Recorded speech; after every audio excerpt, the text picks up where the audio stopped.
kami mendapat perintah untuk memantau pergerakan beberapa orang anggota KKB yang sudah beberapa kali terlibat kontak tembak dengan TNI Polri.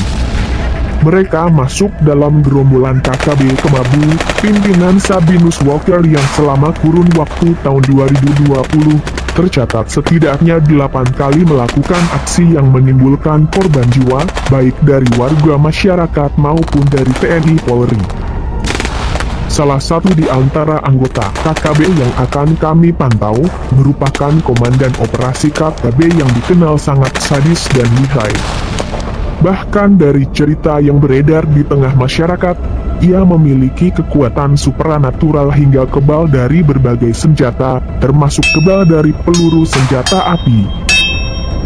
Bagi saya, lihai dan sadis itu biasa.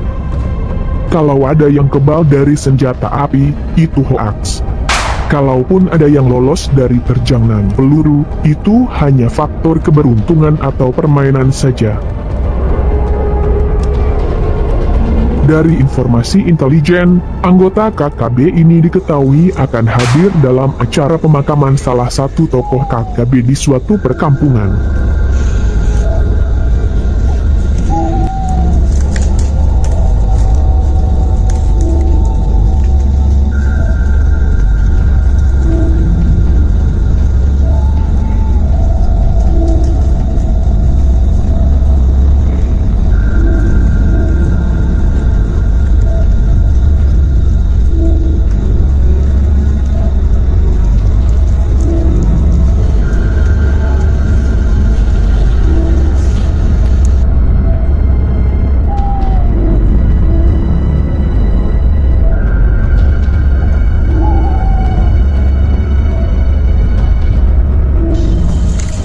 Setelah berjalan kurang lebih 6 jam yang melewati beberapa perbukitan dan hutan berlumut, pukul 8 WIT pagi, kami tiba di lokasi yang diduga merupakan perkampungan tempat acara pemakaman.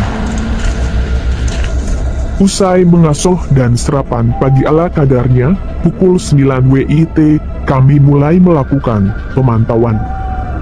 Seperti biasanya, pemakaman warga yang meninggal akan dilakukan pada pagi menjelang siang. Pukul 10:15 WIT, tiba-tiba puluhan warga terlihat muncul dari balik satu honai. Mereka berjalan menuju lokasi pemakaman. Saya mengarahkan teleskop untuk mengikuti pergerakan mereka sampai di lokasi pemakaman. Tiba di lokasi pemakaman, mereka terlihat berdiri mengelilingi makam yang sedang digali. Saya mengarahkan teleskop untuk mencari sosok target kami. Dia berdiri di pinggir makam sambil menenteng senjatanya dalam posisi yang persis menghadap ke arah kami berada.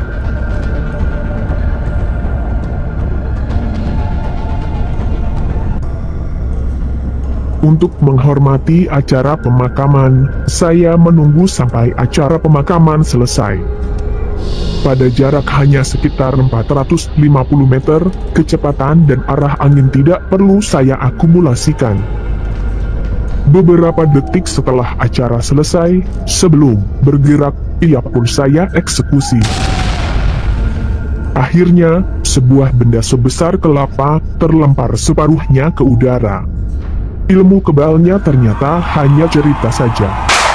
Massa seketika berhamburan masuk ke perkampungan. Target selesai, kami pun bergerak pulang. Baru berjalan sekitar 150 meter, tiba-tiba kami diserang tembakan dari jarak jauh. Rekan-rekan saya perintahkan untuk tiarap. Setelah berembuk, 3 orang rekan saya perintahkan untuk standby di tempat. Saya bersama 1 orang rekan kembali bergerak ke arah pemantauan pemakaman. Dengan teleskop dan teropong, kami mencari posisi sniper KKB.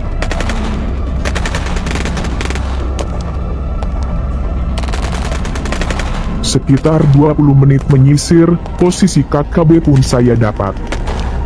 Melihat jarak posisi kami dengan perkampungan sangat dekat dan cukup beresiko kami akan dikejar, rekan saya perintahkan untuk kembali dan bergabung dengan 3 rekan lainnya.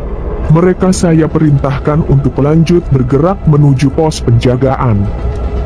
Kemudian, saya bersalin pakaian dengan pakaian kamuflase dan bergerak untuk memanjat pohon.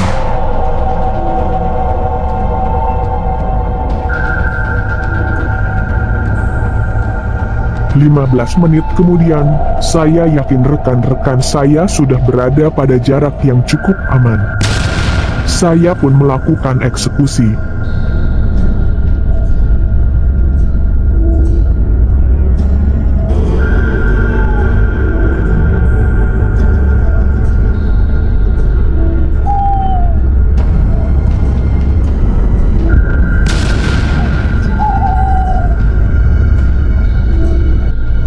Hanya berselang waktu 1 menit, gerombolan KKB bersama warga yang mereka paksa untuk ikut sebagai tameng hidup pun muncul. Mereka datang ke arah saya dengan berbagai jenis senjata. Dengan gerakan cepat dan menggeruduk, saya turun dari atas pohon. Saya berlari sambil melompat, secepat apa yang bisa saya lakukan.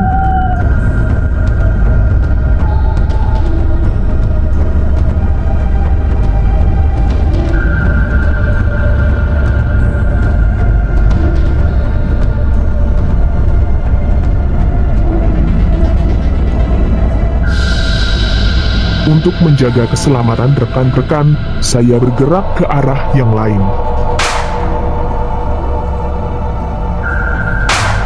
Saya diam dan bersembunyi di suatu lokasi sampai pukul 12 siang.